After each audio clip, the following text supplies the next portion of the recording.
stormy seas and lost souls. Who is it? She's dreamt of this before. It's coming. Is it? They say dreams are visions of our memories, thoughts and fears, as seen by our inner eye.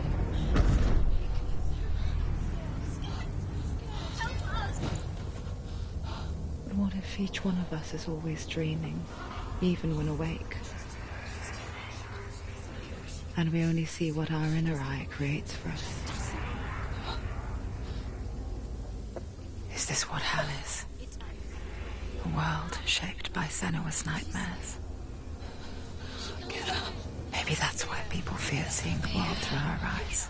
Yes, she's scared. Because if you believe that Senua's reality is twisted, you must accept that yours might be too.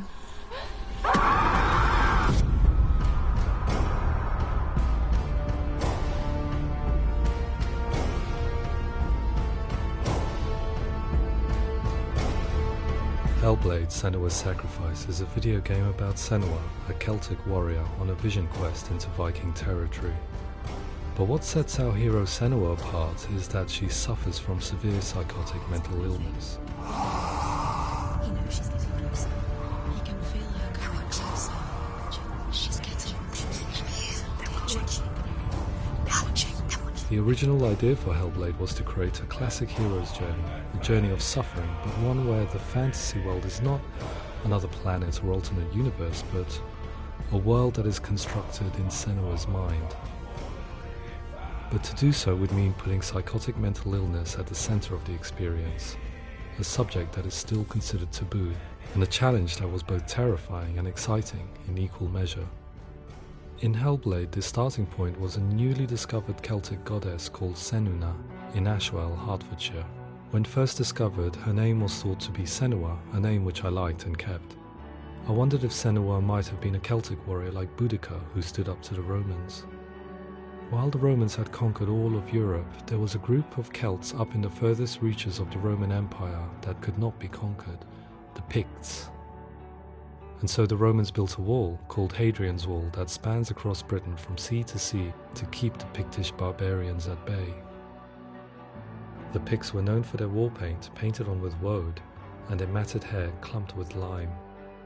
And so Senua would be a barbarian Pict in this image. What's your name? Senua. I haven't seen you before. I don't live home much. Oh, Zeno's daughter. I have to go. Wait. Orkney is off the coast of Scotland and was inhabited by the Picts, steeped in history and mystery, and so I made Orkney Senua's home and set the stage for a crisis. In the late 8th century, the first Vikings landed on the Orkney Islands. The population of the Picts crashed thereafter, replaced by the Norsemen of the 9th century. Were they wiped out? We don't know for sure, but it would seem likely given the reputation of the Vikings. The Northmen's brutality is legendary. High-ranking leaders and chieftains of the tribes they conquered were often offered as sacrifice to their gods. The most brutal of these sacrifices was known as the Blood Eagle. I imagine Senua as a young female warrior who returns home from exile to find her partner, Dillion, brutally sacrificed to a Norse god by these hellish warriors from a faraway land. I imagine the horror of this moment and how it would have dragged her deep into mental torment.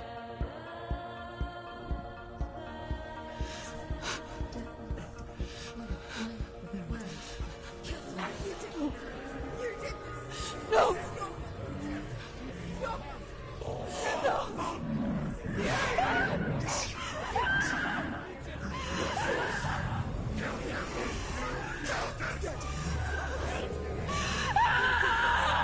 I came to learn that the Celts had a sophisticated and nuanced perspective on the nature of mental disorder.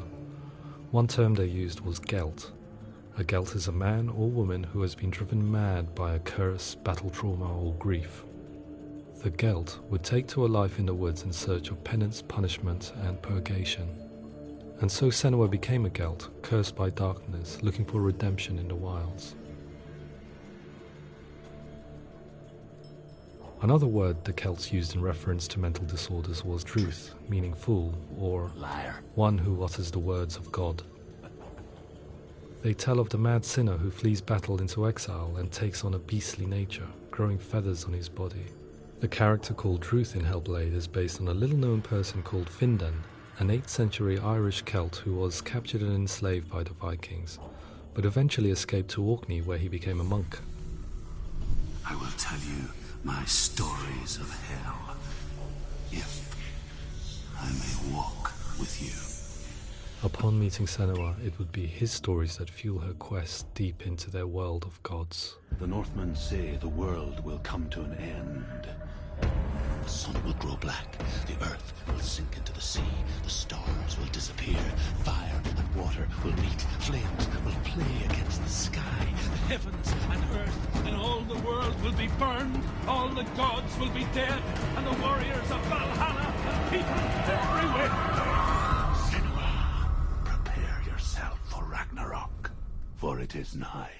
So the stage was set for a new adventure, a journey into the Norse underworld called Hell, a vision quest fueled by madness and myth, a fantasy that was created by Senua's own mind, and one that we would experience through her eyes. This is your mission.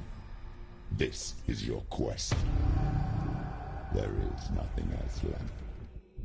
To make a game about a warrior with psychotic mental illness as its central theme was fraught with danger. Mental illness such as psychosis is still taboo and rarely acknowledged in a century of cinema, never mind the new medium of games. Where it does feature, it often conflates psychosis and psychopathy associated with a lack of empathy.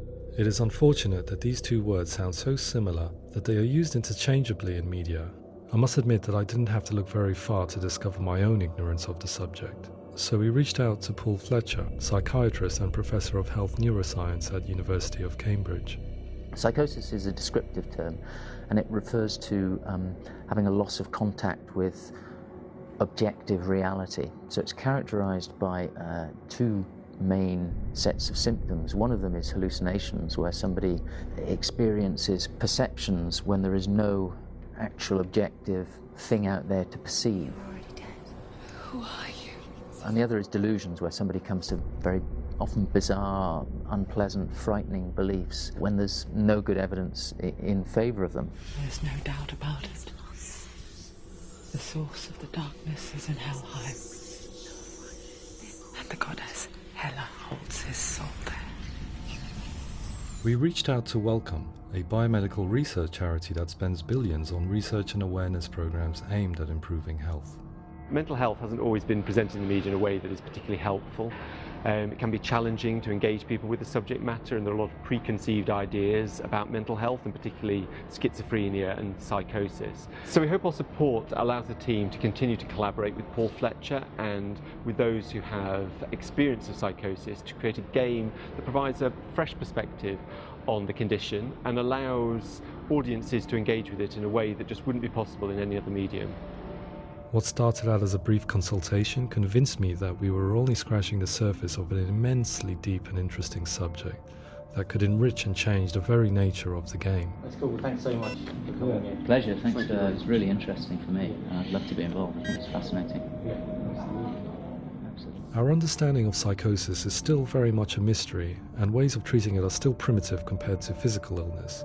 After all, it is easy to see the pain and suffering caused by physical diseases or physical trauma. It is not so easy to see the mental suffering and trauma of severe mental illness. But what if we could find a way to see it? Games are capable of drawing you in for hours on end, playing the role of a character who is different from you, experiencing their perspective, and actively involving you in a world that functions with a different set of rules.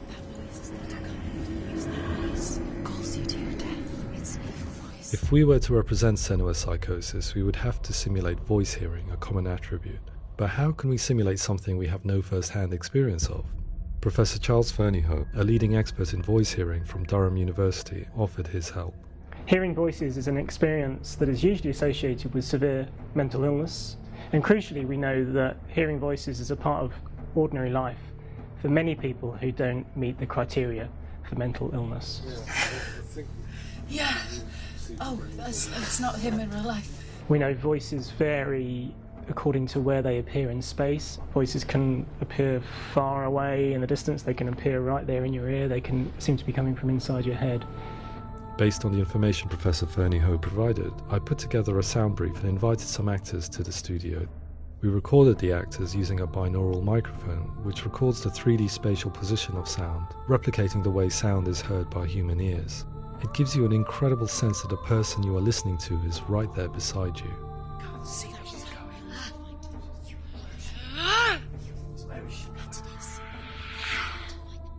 Rachel Waddingham from the Voice Collective came to our studio with 2 young voice hearers to speak to our team. We talked at length about their experiences and they listened to our tests, giving us feedback on how we could improve on it. Everyone hates her. She's cursed. It's very hard to represent what this experience is like, partly because it's such a personal, intense, emotional experience. It's testament to how Ninja Theory have been listening to what the researchers are saying, but also, crucially, listening to the experts by experience. What they've come up with is so compelling. It's by far the best representation I've heard of what these experiences are like.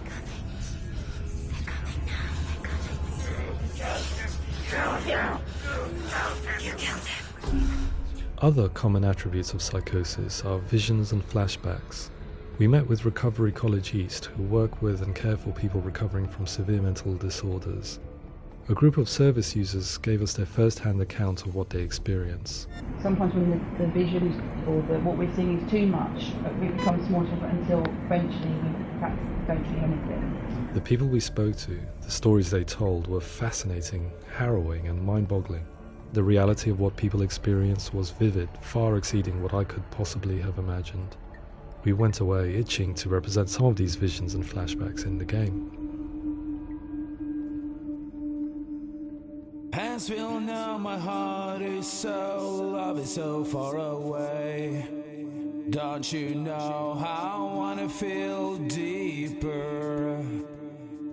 I could never know how you grow, all these days are killing me. Now I see deep in me insanity does unfold.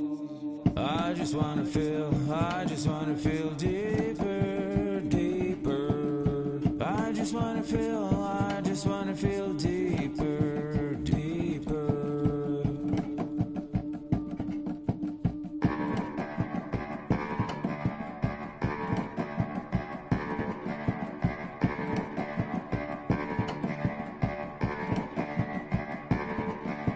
As we all know, my heart is so, love is so far away. Don't you know how I wanna feel deeper? I could never know how you grow, all these days are killing me. Feel like this, read like this, I just wanna live that song. I just wanna feel deeper, deeper. I just wanna feel deeper, deeper.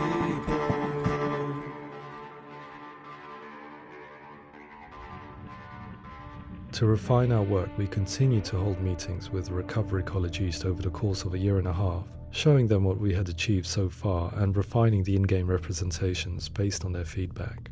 With their help, flashbacks, visions and changes in perception were woven into the story and gameplay of Senua. The students that are involved in this project are incredibly excited about being involved. They have described the experience as being important because it values their lived experience and shows that despite what we have been through, all of that experience becomes valid, that actually it's something that we should all be talking about. The experiences described range from beautiful to frightening beyond comprehension. I heard of a girl who has to live with an angry voice screaming at her, slamming on her doors and walls 24 hours a day. I met someone who would often see hanging corpses in a room, so real that she would sometimes try to rescue them. The panic and fear that comes with such visions is entirely understandable, and it can be a living horror for some. Worthless, weak, pathetic. Go on, feel sorry for yourself, because there is no one left to do that for you. I was urged by one fellow that we should not shy away from showing this horror, and so I was perpetually torn in making Hellblade. Had we gone too far with our representations or not far enough? broken and lost. Just like your sword. Come on.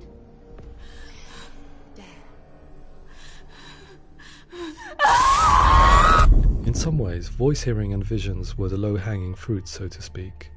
There's another aspect of psychosis that is much harder to explain, but one that I think video games are uniquely able to represent, which are often called delusions. People begin to see patterns in the world. They begin to link things that most people wouldn't link. Most of the things that we might think would be coincidence or, not worth commenting on. Nevertheless, that might have a particular salience or importance for them. One individual described how everyday words, sounds, colours and objects were steeped in meaning to him, forming a strange and sinister puzzle that he was determined to solve but could not quite get to the bottom of. It's not just brain dysfunction. It's not like the system shut down. It's actually an incredibly creative process. The person creates a world populated with voices and phantasms and terrors, and they're completely immersed in it. They believe in it. We often invite people into the studio to play the game. In one of our playtests, they played through much of the game, making associations between runes, secret messages, and the threat of darkness that stalked them. There are many things that happen in the world of Hellblade that make perfect sense within the context of Senua's mind. The dark rot that's killing her slowly from within, the secret runes of the gods that block her path to Helheim, and strange associations that exist in the game to confuse you. To complete Senua's quest, you have to internalize and accept the logic and meaning behind these things to progress. Afterwards, they said that they didn't see much evidence of mental illness in the game. People with delusions of all sorts would argue the same thing, that they are not aware of their experience being abnormal in any way. I need this sword. It's important. Representing perception changes and thinking patterns within Hellblade gives us a set of symptoms common in psychosis. But people with lived experience were keen to emphasize another point, that it is wrong to define a person by their symptoms. Quite often, the illness comes not from the symptoms, but from the stigma, isolation and mistreatment that comes about from the rest of society. They say that I'm cursed. What if they're right? I needed someone to portray Senua, someone who could believably internalize her suffering.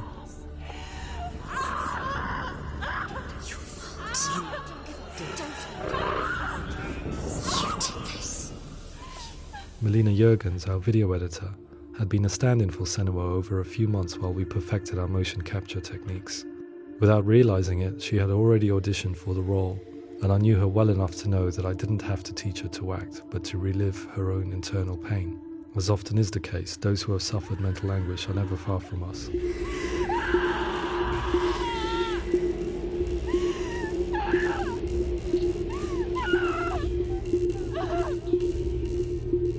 My hope is that by creating a compelling and aspirational character in Senua who feels very much real, albeit in a fantasy setting, we can provide a lens into her reality, a different one to yours, and this is where storytelling comes into play.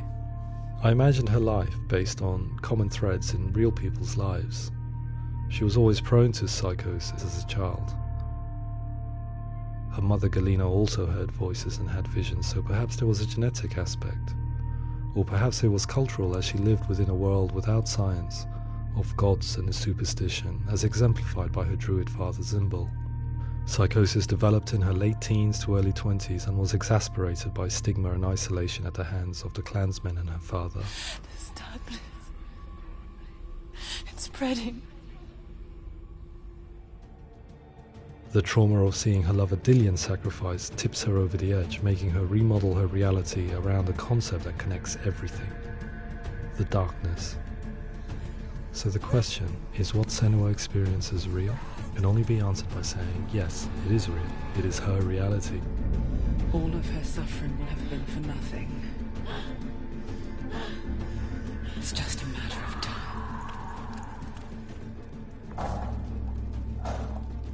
Towards the end of the project, service users and professionals that had collaborated with us were invited to see the near-final game.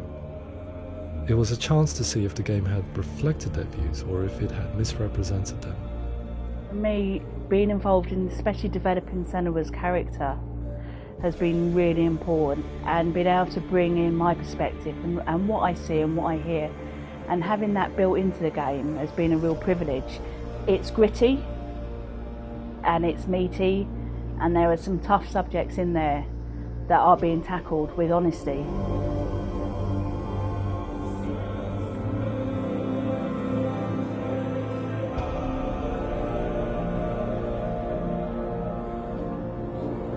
I was blown away by it today, absolutely blown away. It was just fantastic to get the opportunity to use our lived experience in a very creative way. There's nothing tokenistic about the work we've put in. It feels like we've been listened to, things have been taken on board, and I think there was a lot of realism in the game itself, and it feels very authentic.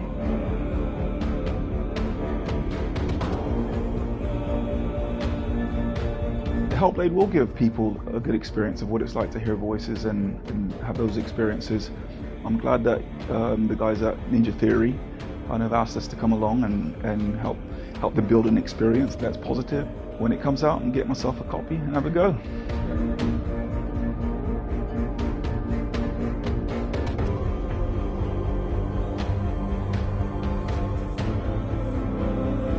I think all the way through I was really inspired by how the conversations have translated into the game in a way that I think I didn't imagine was possible. So wonderful, really wonderful.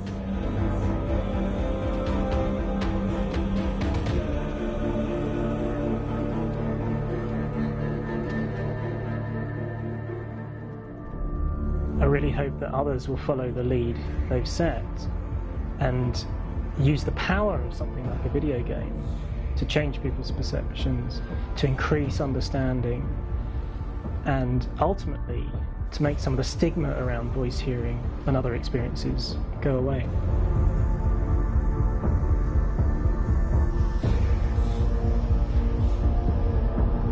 For me, it was really exciting to see something that I explore scientifically being represented so beautifully in a character who's trying to penetrate the mysteries of the environment in which they've been placed, with all of this strange uncertainty and noise and conflicting information that they're getting.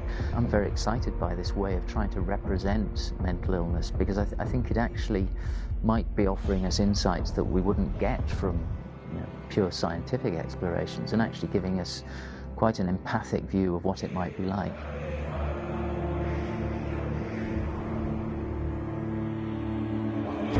Mental illness has been with us for as long as we have been on this planet, but why? Why hasn't evolution stamped out this weakness from within our gene pool? I often pondered this question until I realized that the question had an inbuilt flaw. It assumes that being and thinking differently is a weakness. The only reason we have computers, spacecraft, medicine, poetry, art, and yes, even video games is because individuals are able to simulate new abstract realities in their minds and share them with the rest of us. We need people to be willing to see differently in order for us to progress and survive as society.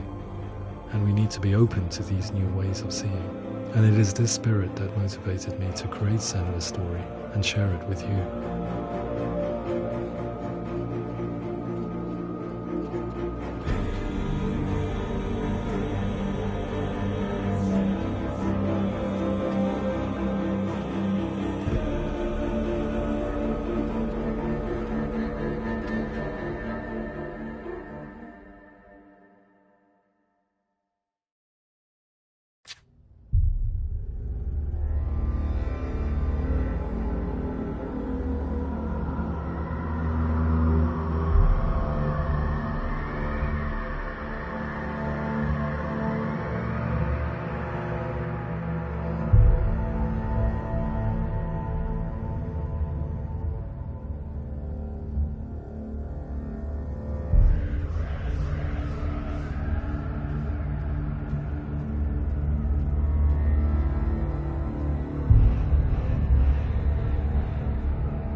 Stormy seas and lost souls. Who is it? She's dreamt of this before. It's coming. Is it? They say dreams are visions of our memories, thoughts and fears, as seen by our inner eye.